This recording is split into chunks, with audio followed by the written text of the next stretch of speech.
Hindi naman po yan inconsistent sa mga sinasabi natin dahil pag meron siyang ibang passport pa at presumably dalawang valid passport, ibig sabihin hindi pa nag-expire yung dalawa, edi fraudulently procured po yung passport na yon. Hindi inconsistent o salungat sa pahayag ng Department of Foreign Affairs ang sinabi ni Justice Secretary Crispin Remulla na may mahigit isang passport si dating presidential spokesperson Attorney Harry Roque. Ayon kay DOJ spokesperson Attorney Miko Clavano, posible na ang iba pang passport ni Roque ay fraudulently procured o illegal na nakuha. Gayunman hindi ipinaliwanag ng DOJ official kung papaano ito nangyari. Kamakailan sinabi mismo ni Secretary Remulla na paiimbestigahan nila ang issue. Posibleng-posible po na nakakuha siya ng isang fraudulent passport. So, kung isa lang ang valid passport na in-issue sa DFA sa kanya at meron pa siyang dalawang passport, ibig po sabihin, fraudulent ang pag-procure niya dun sa isa pang passport niya.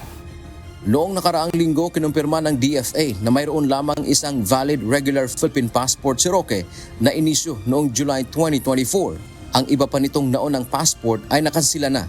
Binatikos na rin ni Roque ang pahayag ng DOJ na mayroon siyang multiple passport.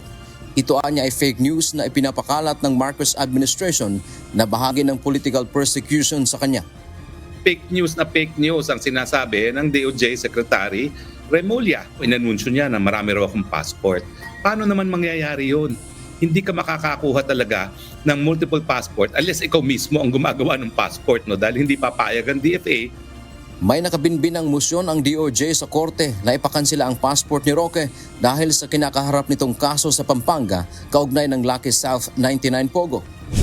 Samantala, nilinaw ng DOJ hindi nangangahulugan na dahil gusto nilang makansila ang passport ni Roque ay mapapauwi na agad ito ng bansa, kasunod ni dating Congressman Arnie Teves.